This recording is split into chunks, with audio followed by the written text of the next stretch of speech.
When parents are overly critical, demanding, they can unknowingly pass on insecurities. Our insecurities are basically like a dark shadow that follow us.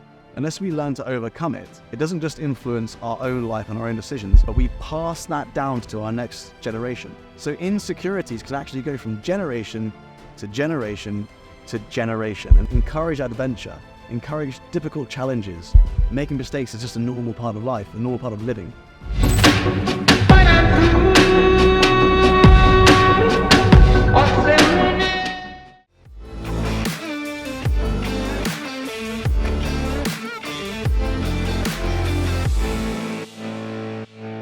Welcome back to another Warrior Academy podcast. Today I'm going to be asking the question, are critical parents handing down insecurities? Are critical parents handing down insecurities? I'd love to hear your thoughts on this, as you know, if you're watching on YouTube or even on the podcast, and send in your thoughts. Let me know what you think. Are critical parents handing down insecurities? So I think that parents can inadvertently pass on their own insecurities to their children. And I think one of the ways that really shows up is by parents being overly critical or demanding. When parents are overly critical, demanding, they can unknowingly pass on insecurities.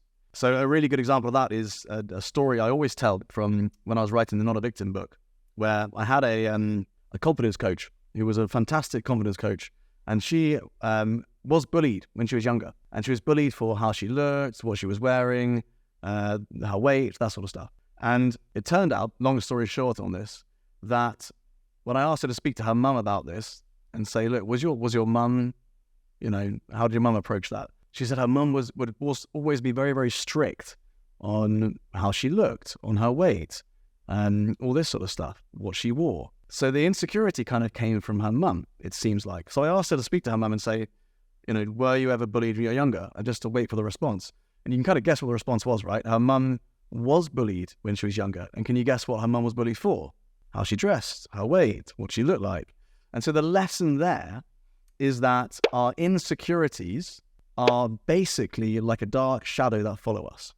And unless we overcome our insecurities, similar to previous trauma, unless we learn to overcome it, it doesn't just influence our own life and our own decisions, but we pass that down to our next generation. So insecurities can actually go from generation to generation to generation. And so it's our responsibility as adults, as parents, to overcome our insecurities and prevent them from being passed on to our children. And ultimately, if you pass on your insecurities to your children, they are likely to attract bullying into their life because of those insecurities, right? And if if you don't love the fact that you're tall and you're really insecure about it, when someone says something to you which you would take offense to, you will see that as bullying. But if you love the fact that you're tall and you're empowered by it, and maybe you're an incredible basketball player because of it, you wouldn't care less if someone was saying, how tall you were and criticizing you for that, because you own that trait. So it's really important to approach it like that. What traits or insecurities have been passed down to you? Do you feel that you have passed any down to your children? And do you feel that you're standing up to them with courage? I think that children internalize the messages that they're not good enough, or that they'll never measure up to their parents' expectations. And that then leads to a lack of confidence in themselves, or as I mentioned, within self-love. And I think this type of parenting can be pretty damaging and dangerous to a child's self-esteem, and can actually affect them for years to come. And as I've mentioned, not just affect them, but their children and their children's children, which is massive, right? So I think there's three things that you can do as a parent, ultimately, that can help quite a lot with that. So first of all, encourage your child to take risks and make mistakes. Make risk-taking behavior in a controlled environment, safe environment, with your care, a normal part of life. Encourage adventure. Encourage difficult challenges. The way I see it is, it's a balance of empowerment and protection, right? Risk-taking and protection. And that is the job of the parent. To empower young people, they've got to take risk. And I think you can encourage that sort of behavior, allowing them to make mistakes and see making mistakes is just a normal part of life, a normal part of living. So allow them to try a new sport or, learn a new instrument that they've been interested in. Let them explore their interests, even if they're not very good right away, right? And I think that the fact that a child tries something, realizes they're not very good, perseveres at it, is a massively important lesson for a young person. And I think that ultimately you just support them with, unconditional love. And if they make mistakes on the way, you encourage that. That's a normal part of it. Set the expectation that there are going to be difficult times ahead, and there's going to be mistakes, and some days you won't want to do it, and you've got to persevere anyway. So that's number one there. Encourage your child to take risks and to make new mistakes. Number two is to praise your child's effort and success. So within the Warrior Academy, we've got something called the golden hour, or the golden moment. And essentially, when a child succeeds at something, you've got this unique moment to praise them specifically for that, so that they feel so uplifted and empowered by it that they want to produce that same behavior again.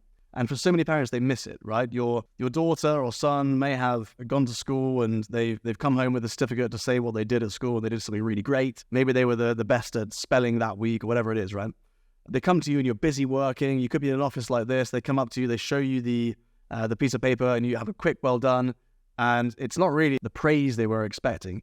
And so for them, the expectation was high. And then for you as a parent, the response wasn't matching that. And so they don't really want to achieve that thing again.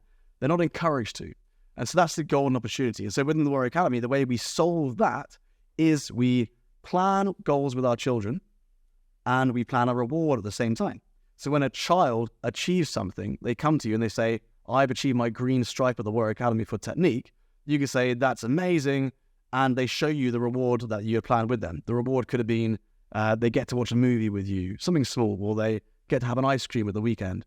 But something that really shows that you are rewarding them specifically for that thing that they've done where they've left their comfort zone and they've tried to improve themselves. And I think when you really make sure you never miss a golden moment, a golden opportunity like this, it's a compounding effect where a child wants to, they want to achieve more. They want to go out and do more. They want to repeat that positive experience that they had. Praising your child's effort and success in the right context is all about, recognizing their strengths, like bravery or creativity, and highlighting the positive qualities that they've got, and make sure you don't miss out on the golden moment. The third thing is setting reasonable expectations and boundaries.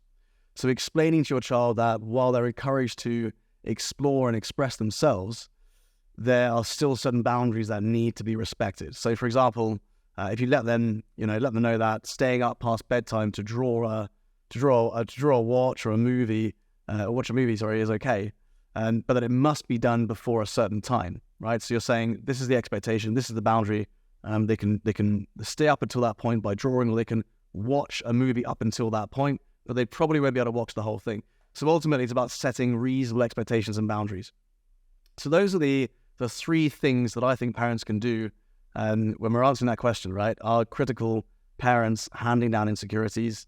I hope that this podcast has given you some insights, both to the impact of insecurities long-term on yourself, your children, and maybe their children, the fact that we need to approach them with courage, but also a few tips to help parents when it comes to this element of character development.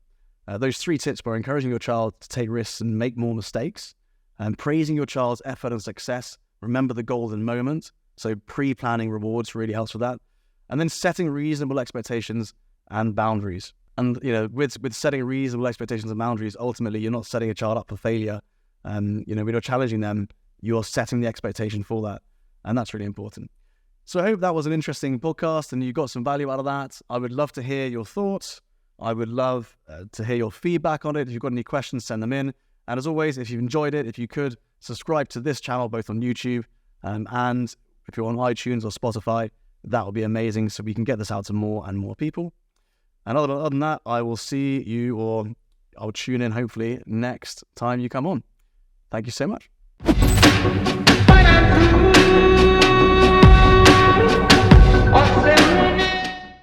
I really hope you enjoyed today's Warrior Academy podcast episode. We're going to keep creating these episodes because I know that so many parents find them useful or get insights or get ideas about how to develop their child's character. But it all comes down to the 3 C's: confidence, conduct, and concentration. So if you want to get a deep insight into the levels of confidence your child has, the level of concentration they have, or the level of conduct they have, so that you can actually put a score next to it and then work towards increasing those scores like we do in the Warrior Academy, then I'd love to invite you to fill in the Breakthrough Area Assessment. It takes about 5 minutes of your time, and you will get a personalized PDF report on your child's 3 Cs. To access the Breakthrough Area Assessment and find out your child's 3 Cs score, all you need to do is go to www.breakthrougharea.com.